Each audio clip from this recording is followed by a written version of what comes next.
Hey, JK here. I want to thank you for sharing part of your day with me. Ladies and gentlemen, July is here. We're done with week 14, and we are less than 2 weeks away from the All-Star break. I'm excited. I'm looking forward to seeing some of my guys get a little bit of a rest and hopefully pick it back up or continue their hot streaks after the All-Star break. Also going to be looking at some injury-plagued players who are either on the IL or have been on the IL that are going to be looking at near or post-All-Star break returns. We actually picked some of those guys up in some of the leagues, so we'll be excited to talk about them and hopefully talk about how good they're doing for us later in the year. This was a really good week for me. Really excited about what was going on. We really saw success in all of our teams, except for one, and we'll go ahead and start with that one. There's not going to be a whole lot to say about it because really don't want to talk too much about it. The Cheese Weasels. We're in 7th place with 83.5 points. Hunter Goodman has been hurt this week. And of course, I released him on Monday. He proceeds to hit a home run tonight when he's off my team. And we're supposed to go into the IL. Cool. There is hope that Yordan Alvarez is going to be returning this weekend. Though not optimistic, there's a chance. And then, despite being roughed up in his first outing in the minor leagues on his rehab assignment, Tyler Glasnow could be back here soon. So, yeah. So, yeah, at the end of the day, just trust the process. Not Joel Embiid 76ers trust the process, but the process of, letting the second half be when we have to make harder decisions where we have to drop some players and pick some players up to help us kind of right now and not, we got time. So yeah, Cheese Weasels, we got to do better. On a more positive note, we're going to move over to the ESPN leagues and start with the Peach Creek Purgatory, where this team, extremely strong throughout the year, has shown again why this week, coming out with a big victory, 996 to 795, bringing our record to 12-2. Our top scorer, Ketel Marte, with 59 points. And we had two guys tied with 57, Otto Lopez, that's right, for the Marlins, and Mr. Raleigh Green. Our top pitcher was Framber Valdez with 56 points. On the other side, Alan Winans got me 1 point. Cool.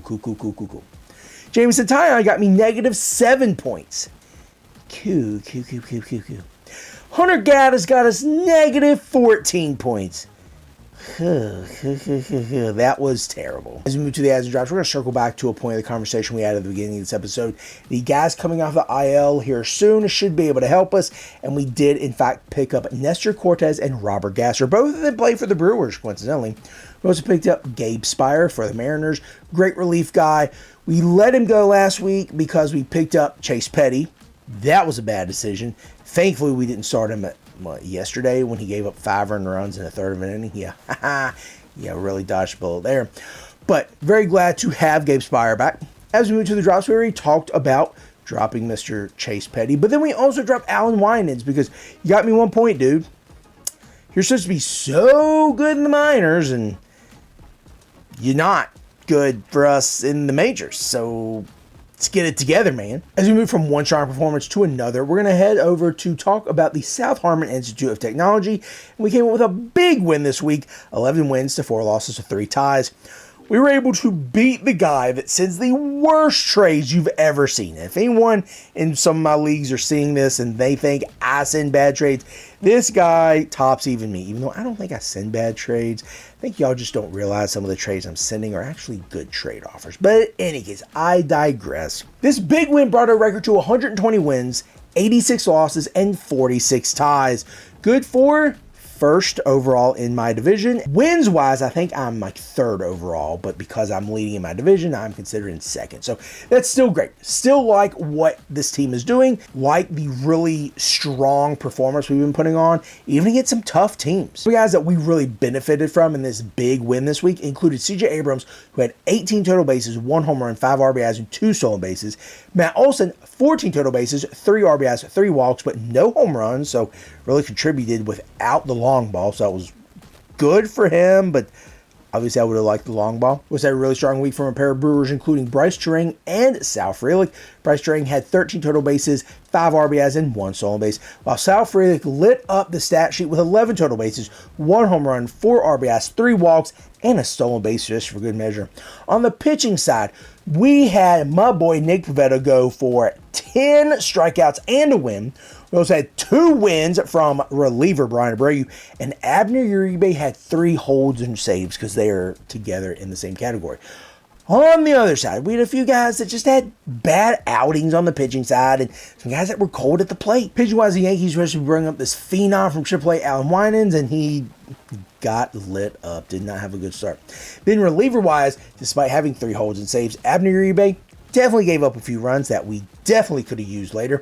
Also, Tommy Canley, 9 save situations, and you're giving up runs. That's not great. And then Jared Koenig, or Koenig, I'm not sure how to say his name. We picked him up with the idea of getting holds, and he gave up like 3 earned runs, 2 or 3 earned runs in like a third of an inning. We still got a hold, but we also gave up some ERA and whip, so that's not good. As we move to the plate and talk about the guys that were cold for me, I'm going to say cold because I missed some of their main stats. I started them, and they went over. I didn't start them, and I missed home runs or walks or obviously runs, and that's very frustrating. So when I went back and looked, I did lose by 2 walks, lost that category, and I lost the home run category by 1. Went back, looked to see what I left on my bench. I left 5 home runs and 7 walks on my bench over the week. That would have given me even more wins, and that's very frustrating. But some of the guys that were cold at the plate, that I missed some of their stats, or they just didn't perform for me. Francisco Lindor, Freddie Freeman, Yanier Diaz, Salvador Perez. One of my favorite players, Brent Rooker. Like, those are guys that should be always in your starting lineup. And I found out the hard way, they should just stay in your lineup, regardless of what they're doing or what they're not doing. Because you play silly games and win silly prizes, like I did. Due to the adds and drops, we did absolutely see some productivity from them. Jake Mangum absolutely doing big things in that surging Tampa Bay offense. Alan Winans, not so much. Did not see a lot of help from him. Ryan Nelson had a gem of a game. Thank you so much for your contribution. Jared Koenig, you got us a hold, but you gave up some runs and hurt ERA and whip. That wasn't great. Now moving to the drops, we dropped Yuri Perez. Yes, we dropped Yuri. Just could keep holding on to him. This league is a little smaller. The roster size is a little smaller, so just couldn't keep holding on to him when he wasn't going to be a vital part of our offense. Now, hopefully, if he starts to do well, I can pick him back up, and I can have him, save him forever, and he'll be, I'll be a fanboy of him, but not right now. Another big name pitcher we dropped was Bailey Ober, because he just forgot how to pitch, and that's frustrating. We also dropped Ryan Nelson and Alan Winans. So overall, the South Harmon Institute of Technology doing pretty well. 120 wins is great, plus the 23 wins from our 46 ties, giving us over a 500 record, which I'm very, very excited about. But there's still a lot of time for us to mess up. Still a lot of time for us to fall from grace. So I don't want to get too excited, but I'm liking where we are. Speaking of liking where we are now going to move to the Russell My Gym Jams team, which this week, oh my gosh, I was playing one of the guys that got butthurt when I talked about collusion last year and showed them evidence of it. And they did it again during the week playing me. I can't make it up, dude. I can't. So midweek, La Flama Blanca, the guy who's playing me, is losing in hitting categories. So he, I guess, speaks with the commish and says, hey, this guy's beating me. This guy talked about how I trade away all my good assets. This guy that's beating me is a punk and I don't like him. So I need some help. So the commissioner agrees to a trade and then vetoes the trade and then agrees to a different trade where La Flama Blanca, the guy who's playing me, the guy who's losing, gets Adolis Garcia and Julio Rodriguez and Shane Smith and Charlie Condon, however you say his name. So to get those 4 assets, La Flama Blanca sent to Philly Fanatic Francisco Lindor, Sebastian Walcott, and Sam Basalo. La Flama Blanca did catch up in, I think, home runs and maybe extra base hits, something like that. He also caught up in pitching, which I hate Jack Leiter. Like, I hate him. I picked him up. He did poorly for me. This guy has him, and he pitches like 6 5-hit innings. And I'm like, really? Anyway, point being, that trade was very suspicious. But I still won 8 categories to 6 categories to 2 categories, bringing my record to 102 wins, 85 losses, and 37 ties. That is good enough for second in the league, ahead of Philly Fanatic and ahead of La Flama Blanca. Both of those guys fussed so much about potential redraft and the idea of collusion. They were like, no, there's no way. It's pathetic. $25. You two did it. Like, if you think that's a fair trade, please feel free. Let me know. I will welcome your opinions. But to me, especially midweek, now, granted, Julio Rodriguez hitting like 250, 260. Adolis Garcia trying to find his life, hitting like 240, something like that. Not the Adolis of old, but then getting Shane Smith on top of that, and a guy coming up for the Rockies who should be doing well. Like once he gets up to the big leagues, for an aging. And remember, these guys are like, oh no, I don't want older players. I want younger players. Yeah, that's what I'm looking for. Francisco Lindor is not young. Sebastian Walcott is young, and Basallo is young, but really?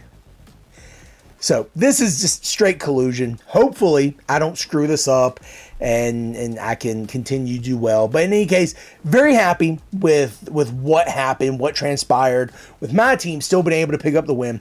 Some of the guys that really did help me, names that are really showing up weekly for me now. Gavin Sheets, Wilson Contreras, and CJ Abrams all had at least 4 extra base hits for me, while Gavin Sheets and Sal Frelick both had at least 4 RBIs for me. CJ Abrams added 2 stolen bases, while pitching-wise, I had absolute perfect performances from Mr. Nick Pivetta, who got me 10 strikeouts and a win, and Christopher Sanchez, who got the no decision but got me 11 strikeouts. Now, as far as the guys who didn't do well for me, it was guys who maybe had a bad outing, maybe Tommy Canley, we talked about before, but everyone really pulled their weight. It was a good week for me. I had 93 total hits.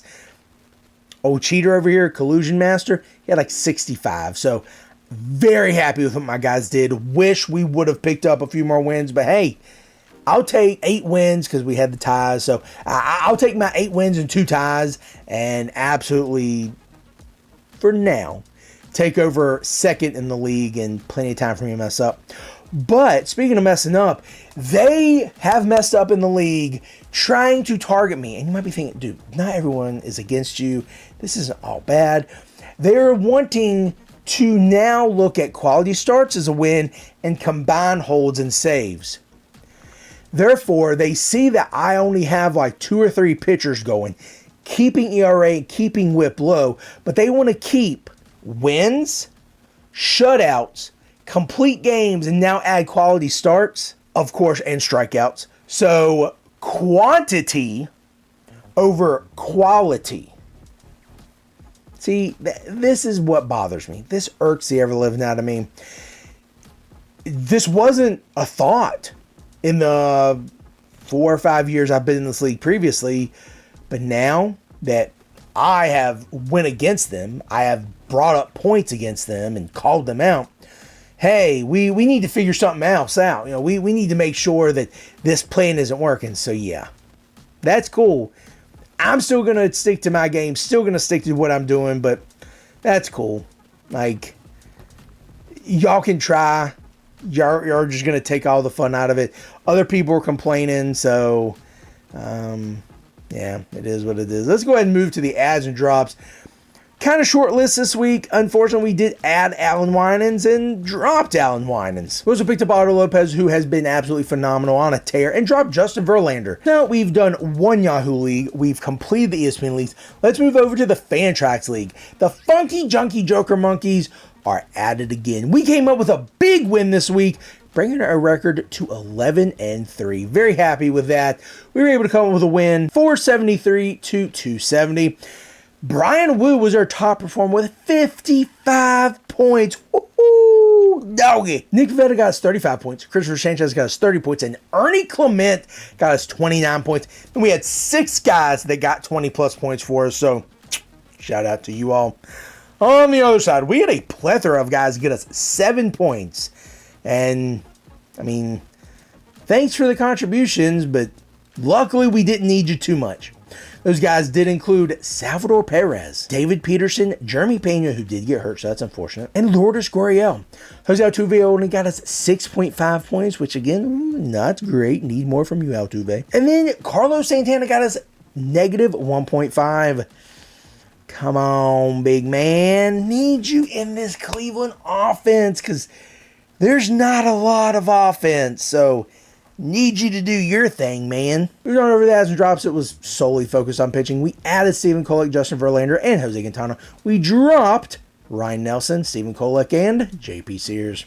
So bringing our record to 11-3. Pretty good. Happy with what's going on. Got a game on the top-seeded guy because he finally lost. Now we're going to move to the last team, the Kent Murphy Dingers. This week I was playing the last place team, and we know how my luck is with that. It was closer than it needed to be going into Saturday. It was 5 categories to 3. I was winning. But this guy, I think he changes his lineup on Monday and doesn't look at it again until like next Monday. So I'm like, oh my gosh. Really? I'm going to potentially get tied or even lose to the 10th place team, which this guy, I believe, won the league last year. I was very close to it. So I'm very happy, very, very excited that he was doing well, because he is very busy with what he's doing outside of fantasy. So don't all blame him. I'm not mad at him, but again, very happy to see him. But I'm very glad to see that there's a lackadaisical approach, especially when going against me. I did end up winning 8 categories to 1, so got another win. We did have some contributions from several guys. My boys finally decided to show up, and they came in clutch. My boys Raleigh Green and Christian Yelich with 2 home runs each. And we had 1 home run each from Mr. Corey Seager, Mr. Zach Neto, Mr. Sal Frelick, and Wilson Contreras. We also had stolen bases from Wilson Contreras, Sal Frelick, my boy Larry Butler, my other boy Zach Neto, Chandler Simpson, and how could we forget Bryce Terang? Finally, man. Come on, need more from you. Pitching side, we had Nick Pivetta going with the 10 strikeouts and the win. Christopher Sanchez going with the 11 strikeouts and no decision. We also had 9 strikeouts from Brian Wu and a win, and 9 strikeouts from Hunter Brown, no win. Thank you. No thank you to the bullpen. Another no thank you extended to Jacob Wilson, Larry Butler, Mr. Alec Boehm, and also Jose Altuve, because you're very cold at the plate, not doing much of anything. Contributed a little bit. But also, no thank you to the following guys pitching-wise: Alan Winans, Tommy Canley, Shelby Miller, and Zach Gallen. Zach Gallen, you gave up 5 earned runs to the White Sox. I think what bothers me the most is that I missed home runs from Corey Seager, and I missed a stolen base from Mr. Chandler Simpson. That stinks. Luckily, I didn't need him this week, but whew, if I did, I would have been mad. In order to the adds and drops, we focused heavily on pitching. Alan Winans, Orion Kirkring, and Dylan Lee. Dylan Lee got blown up for me tonight on Tuesday, giving up 3 earned runs in the 3rd of an inning, so my ERA is probably effed.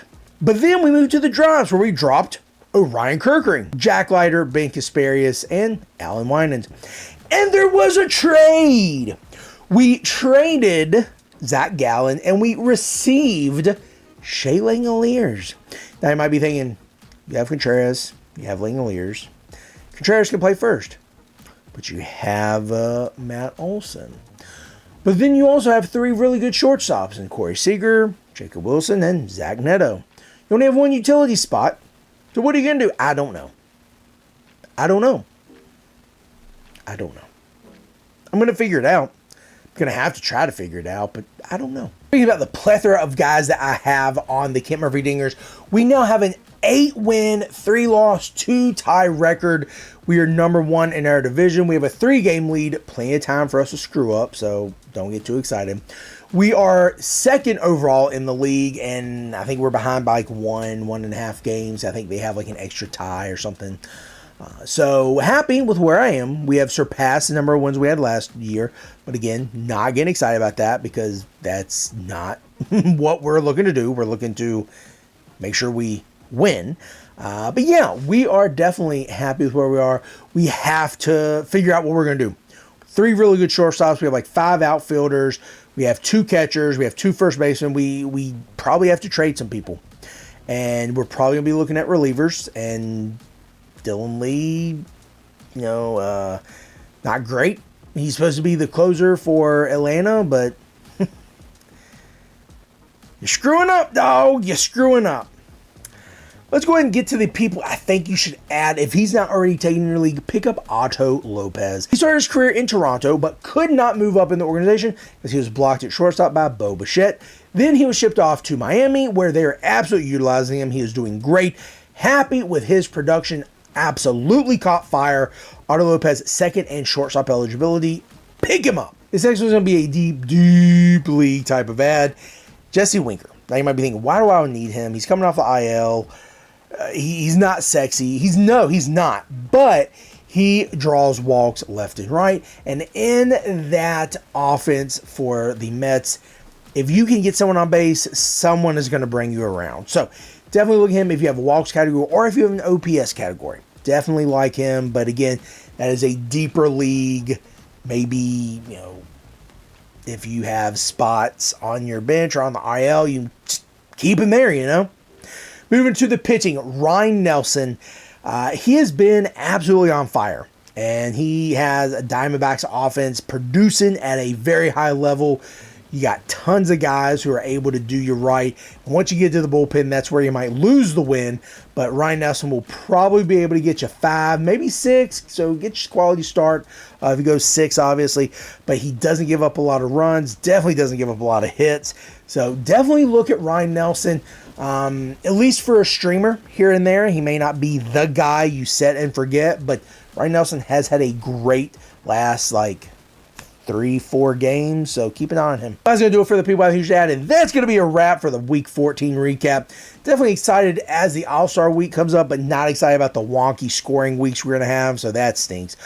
But definitely glad that the guys that are making my team so good have a few days off. Hopefully they're going to be able to utilize that, spend time with the family, and recoup before they bring me a championship to end the second half of the season. As always, this is JK Cowan. Thank you for sharing part of your day with me.